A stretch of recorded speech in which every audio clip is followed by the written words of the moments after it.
semuanya, kali ini bukan pustok lagi, tetapi dialog seram. Dengan saya Alfian Pratama Putra Santoso. Dan saya Dika Silvaniskia.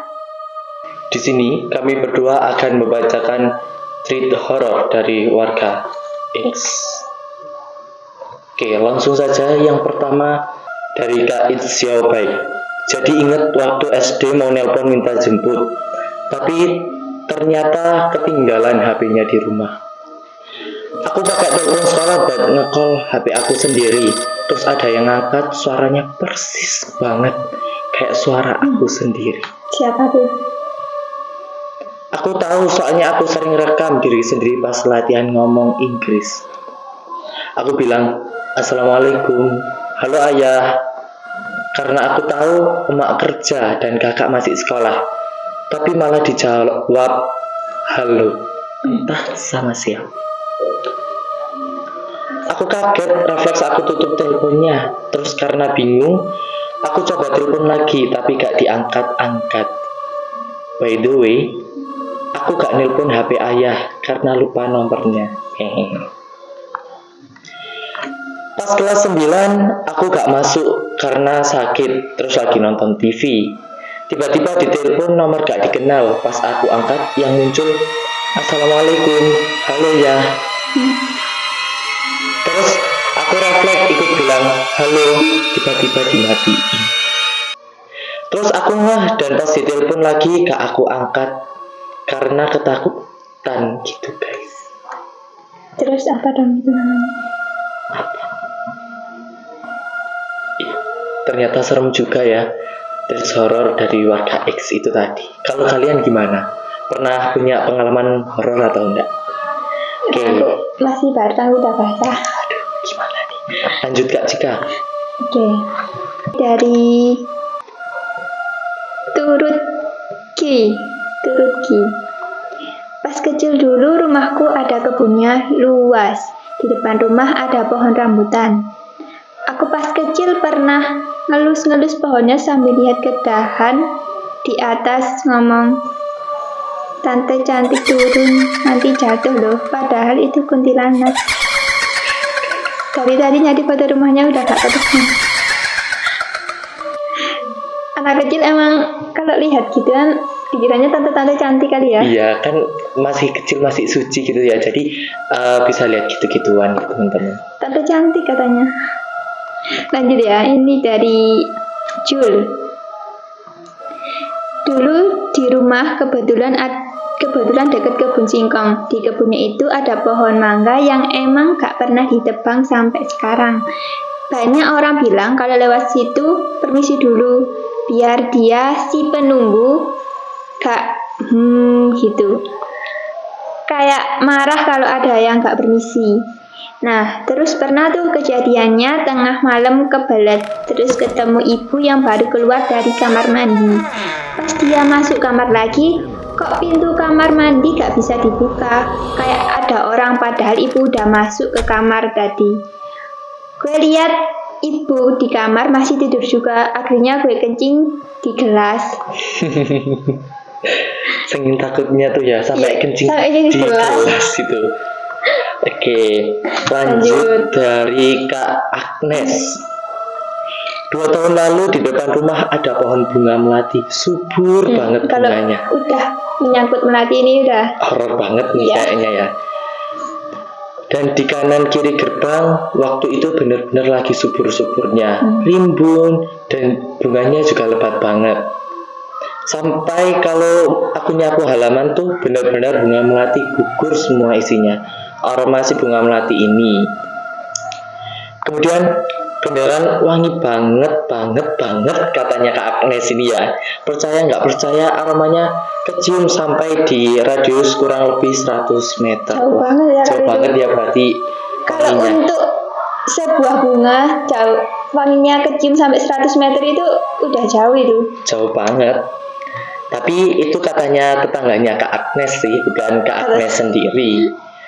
Dan di sekeliling rumah sampai kebun-kebun juga ikut wangi melati. Ini yang dialami tetanggaku.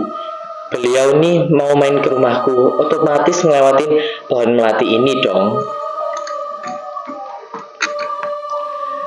Nah, waktu itu sekitar jam 10 pagi, si ibu ini mau belanja ke tokoku. Aku sama ibu kebetulan lagi di toko barengan dan aku ingat jelas kejadiannya. Ada yang bisa tebak Kak, apa kejadian? Kepo nih. Dan pas tetanggaku ini jalan lewat samping pohon melati, dia teriak soalnya ngerasa bajunya ditarik dari belakang. Padahal beneran nggak ada siapa-siapa. Kalau kata Kak Agnes di situ, aku lihat jelas kalau bajunya beneran ditarik ke belakang, kayak kaosnya ngapret gitu. Sementara beliau datang sendirian. Selain itu banyak juga yang ngalamin hal aneh kalau lewat situ. Kalau pas malam gitu kadang-kadang semerbak bau wangi melati di semua ruangan rumah. Wanginya benar-benar nggak masuk akal. Sekarang pohonnya udah kering dan OTW. Aku bukan orang yang ngerti banget tentang hal begituan, tapi kata ibu kayak gitu emang ada yang huni.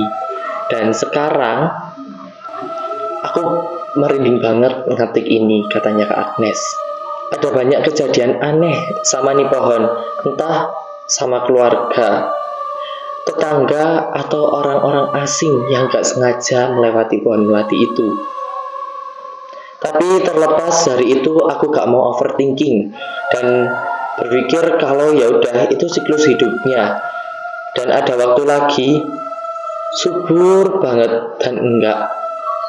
Salam biologi. Hah? Maksudnya? Salam biologi. Salam biologi. Mungkin karena membahas tentang tanaman ya, jadi ada sangkut pautnya sama biologi. Sudah nanggepin ya, Alfian? Iya.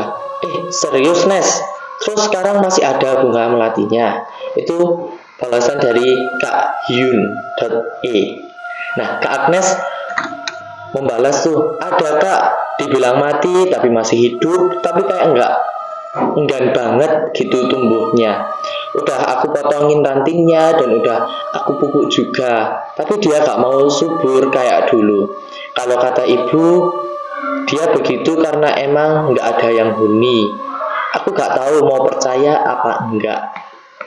Bisa jadi Kak Alfian kayak dia itu tumbuh karena ditempatin sama sesuatu gitu. Jadi dia tumbuh subur rindang itu karena ada sumber energi dari itunya ya kayaknya. Sama wanginya kan tadi katanya itu semerbak sampai radius kurang lebih 100 km.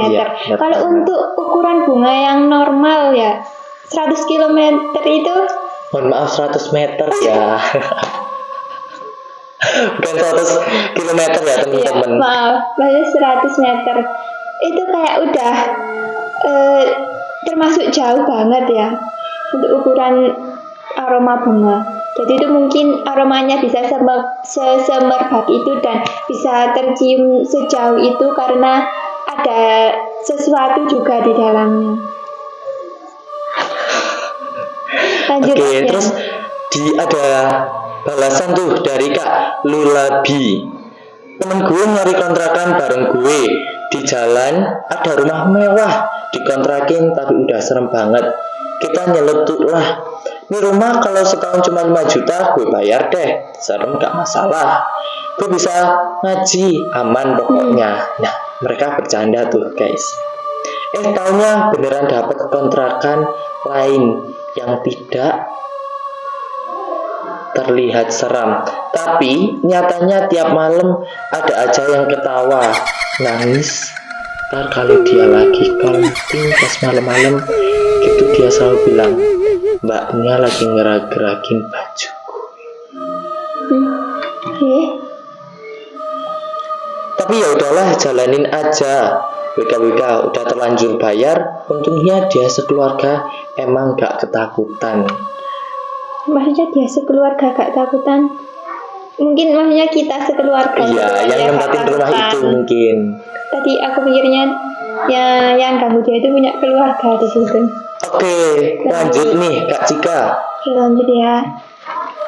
Pernah sih dulu pas SD niatan mau pindah sekolah. Awalnya mamaku ke sekolah nanya berkas apa yang perlu dibawa. Dijawablah tuh, tinggal bawa surat pindahan aja, ntar langsung diterima. 1 minggu kemudian datang lagi ke sekolah itu, nyari kepseknya dong. Kok beda orang. Dicari dah tuh si kepsek, gak ketemu. Semua guru dipanggil, bahkan staf pun dipanggil, gak ada satupun yang mirip. Mamaku ditanya, pas awal datang jam berapa? Terus di kantor ada siapa aja? Mamaku bilang dong datang pas azan zuhur, cuma ada kepseknya doang, udah ada kepseknya doang, ada siapa-siapa lagi. Padahal kata si kepsek yang asli ini di kantor tuh gak pernah kosong, pasti ada guru lain. Apalagi itu jam istirahat, udah pasti rame. Tapi kok bisa mamaku cuma lihat si kepsek yang gak diketahui identitasnya itu.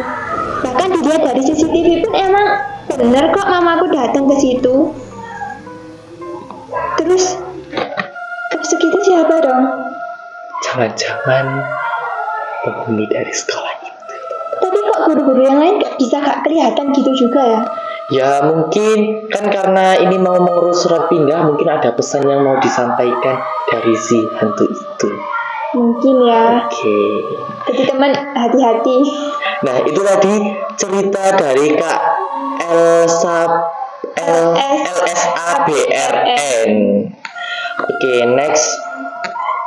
Selanjutnya dari siapa nih? Dari Kak Yuno Jeno.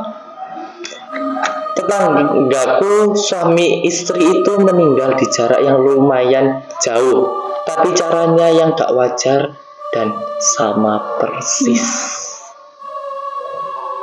Pertama yang meninggal itu istrinya, ditemui meninggal di kamar mandi dalam keadaan duduk nih teman-teman. Dan duduk bersandar, gitu orang-orang ngira meninggal karena serangan jantung, mungkin kan?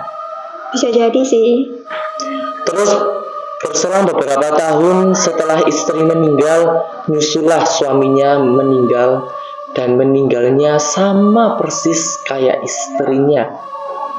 Anak-anaknya heran, kok ini sama persis gitu? Ngerasa debaju aja, ngerasa dejavu katanya. Pas udah dikubur, kan malamnya salah satu anaknya ngedenger suara keran air. Di kamar mandi tempat suami istri ini meninggal, karena takut, dia ajak satu saudaranya buat temenin ngecek, dan pas mereka buka pintu kamar mandi itu, muncul air dari sela-sela tehel warna merah. Apa tuh Kak Cika tehel? Baru denger juga sih tehel. Teman-teman ada yang nggak tahu Kak? Tehel. Oh, tekel ya teman-teman. Tekel warna merah. Karena udah malam, airnya cuma ditutup di tempat yang kemungkinan bisa merembes gitu sih katanya. Besoknya baru dibongkar bawah tekelnya. Ternyata ada tertanam 2 boneka manusia dan sepasang lengkap dengan perkakas santet. Ngeri ya teman-teman. Akhirnya anak-anaknya tahu kenapa orang tuanya meninggal dengan posisi sama persis dan di tempat yang sama. Karena ketakutan, semua anaknya sepakat buat ngejual rumah itu karena temuin hal yang ngeganjel juga. Piano di rumahnya suka ngeluarin suara sendiri, sampai pernah jalan sendiri tuh piano. Bayangin ya, piano besar berat bisa geser sendiri. Serem ya. Serem banget. Ini bonekanya. Buat yang bisa bayangin bonekanya bentukannya kayak gimana, kurang lebih kayak gini wujud bonekanya dan berpasangan. Kayak gini. Buat teman-teman yang penasaran langsung aja cek Twitternya Kak Yono Jeno. Jadi kurang lebih bonekanya kayak gini ya, tapi sepasang. Jadi udah bisa bayangin kan seremnya kayak gimana. Apalagi ada perkakas santetnya. Ya, tenang. Oke, lanjut nih Kak Cika. Bismillah ya. Jangan. Udah ada deg-deg ya ini ya. Aku soalnya penakut. Ini dari besok X bersama. Karena tweet ini lewat, aku mau cerita juga. Ini kejadiannya pertengahan bulan Desember 2020 kemarin. Berarti masih baru ya? Ya, masih baru, masih hangat. Ya masih hangat lah beberapa bulan lalu meskipun udah beda tahun ya. Kemarin waktu suamiku lagi ada kerjaan di luar kota, aku ngalamin kejadian yang terlalu nyata buat dibilang mimpi, tapi terlalu gak mungkin buat dibilang real. Jadi malam itu, aku tidur terus merasa ada yang duduk di pinggir kasur, dan itu mirip banget sama suamiku, tapi tatapannya dingin banget. Terus aku tanya, kamu siapa? Terus yang si mirip suaminya itu jawab, sambil senyum, aku suamimu, sudah pulang. Aku bingung banget, soalnya suamiku bilang dia lembur malam itu, jadi gak mungkin pulang. Terus jawab lagi nih, kamu bukan suamiku, kalau emang kamu suamiku, siapa namamu? Tiba-tiba mukanya berubah marah, terus jawab, aku R, nyebut nama suaminya. Dia ngeyutin sambil marah, dan di ketiga kalinya dia nyebut nama suamiku, dia nyekek aku, dan itu kerasa sakit banget. Aku sampai gak bisa nafas, terus langsung kesentak kebangun karena gak bisa nafas, dan bener aja pas aku bangun aku sendirian di kamar, gak ada siapa-siapa. Aku makin panik, nafasku juga ngos-ngosan, yang paling aneh leherku beneran sakit banget. Sampai dicekik loh teman-teman. Padahal itu cuma mimpi, tapi mimpinya kayak terlalu gimana gitu ya. Apalagi kalau ketemu sama orang yang kita kenal tapi bukan nyata gitu loh. Iya, apalagi dia datang di mimpi istrinya. Dan waktu bangun itu terasa nyata. Nah, itu cerita dari Kak Besok X bersama ya. Nah, selanjutnya ada cerita dari Kak Flu first time bikin AU. Oh, AU ya, bukan AU. Kan. Gitu. Barusan banget tadi malam kejadiannya. Aku tidur terlentang, tapi kepala serong ke kiri sedikit. Terus kebangun tiba-tiba karena kaget pas mau nengok ke kanan, malah gak bisa karena badan kayak berat banget dan susah digeraki. Even mau gerakin tangan pun susah. Di situ udah sampai takbir beberapa kali. Pas kepala udah mulai bisa digerakin, ini mata langsung berusaha tengok ke kanan. Malah gak sengaja lihat mbak-mbak baju hitam, rambutnya gimbal banget, berdiri di samping kasur dan langsung meremin mata lagi karena takut. Pas udah agak tenang, ya aku lihat lagi dong ke kanan. Pas kedua kalinya nengok itu, mbaknya udah makin deket sama muka kakaknya. Mbaknya gak punya mata dan juga hidung, tapi punya mulut. Kalian bisa bayangin kan seseram apa? Mau bayangin, jangan dibayangin. Langsung baca ayat kursi. Mbaknya Niki kecil banget.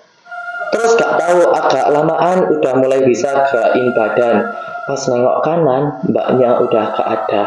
Aku langsung nangis kejar. Serem banget. Oh ya, makanya buat teman-teman yang nonton diagram ini, kalau sebelum tidur jangan lupa baca doa biar gak mimpi yang aneh-aneh. Karena banyak juga ya yang tindihan kayak kejadian seperti itu. Oke, lanjut ya teman-teman ya. Ternyata Kak Cika penakut orangnya. Sangat aslinya. Ini dari Kak Tan. Dulu tahun 2006 sampai 2008 papaku jadi manajer hotel di salah satu daerah di Cirebon. Suka taruh sesajen di lantai 2 karena ada penunggunya, dan ada kuburan keramat di bawah. Gitu sih katanya. Kemudian ada pasutri nginep, terus mereka ke mall dekat hotel. Suaminya balik karena ketinggalan dompet dan pas masuk kamar ada istrinya duduk di kasur. Bayangin ya, suaminya udah sama istrinya di mall, tetapi suaminya kembali lagi ke hotel karena dompetnya ketinggalan. Pas buka kamar hotel, lihat istrinya ada di kamar.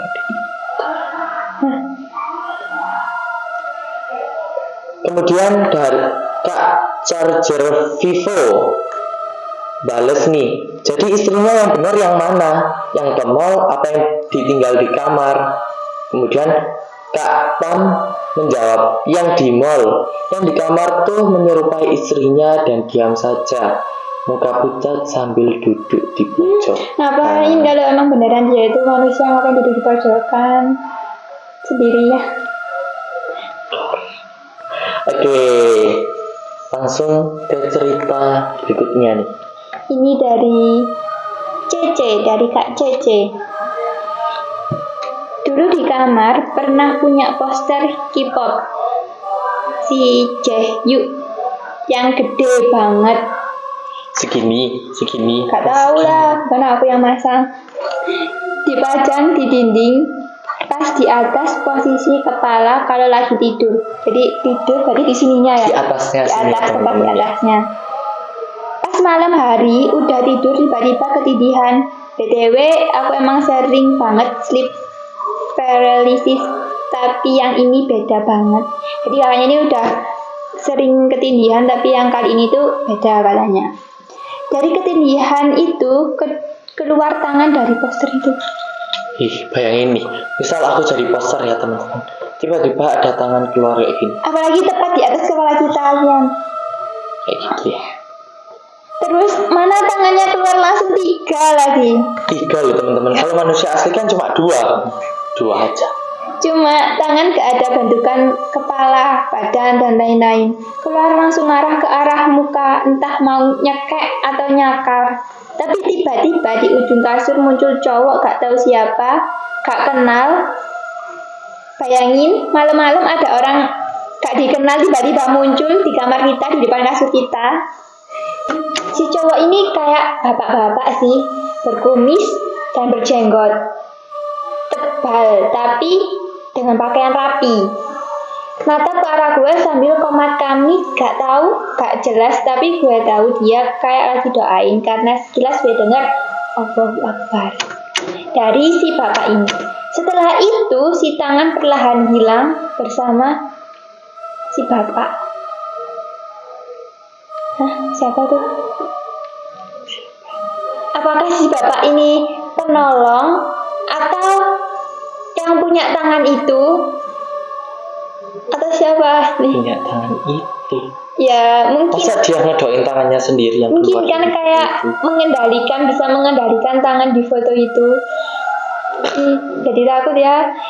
Kalau buat teman-teman yang punya poster-poster di kamar, dipajang di kamar gede-gede, hati-hati ya. Karena dengar-dengar nih Alfian, Kak, foto-foto kayak gitu itu bisa jadi tempat bersinggahnya. Nah. Loh teman-teman. Nah. Nih, yang terakhir Alfian. Yang terakhir dari Kak DJ.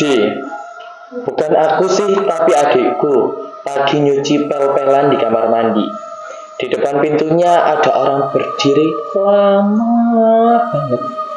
Dikira adikku itu aku. Terus adikku bilang gini, "Senasih DJ, ganggu aja." Gak pergi-pergi ternyata dianya. Pas ditengok, lidahnya lagi melet-melet panjang.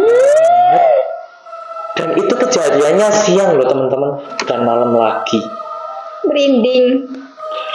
Bayangin tiba-tiba ketika kamu nengok ada sesosok yang lidahnya panjang banget. Kurang panjang. Kurang panjang gak bisa ya. Aku manusia asli ya teman-teman. Jangan-jangan ini jadi-jadian juga. udahlah. Jadi intinya buat teman-teman semuanya, kita di dunia itu memang tidak hidup sendirian, Benar. tetapi hidup juga berdampingan dengan makhluk halus, karena makhluk halus itu juga ciptaan dari Tuhan Yang Maha Esa. Jadi buat teman-teman, intinya jangan takut kalau ketemuan atau bertemu sama Kamu gitu yakin ya. gak takut? Ya nggak takut sih, karena aku kan takutnya sama yang di atas gitu ya. Gak takut, palingan lari sambil terbidik. Iya, mungkin sampai lupa baca ayat kursi. Jadi intinya kalian kalau mau kemana pun, mau ngelakuin aktivitas apapun, diawali dengan berdoa ya teman-teman, biar biar tetap aman aja, tetap terlindungi dari dari. hal-hal yang buruk. Oke. Karena yang ganggu-ganggu itu kan biasanya kan jin yang jahat. Iya. Gitu. Jadi biar dilindungi, biar tidak diganggu. Jadi Oke, karena ini Kak Cika udah ketakutan ya teman-teman. aku udah pasrah. Mungkin dialog seram episode 1 cukup sampai di sini saja. Terima kasih buat yang sudah nonton, dan jangan lupa like, comment, dan Subscribe. See you and bye-bye.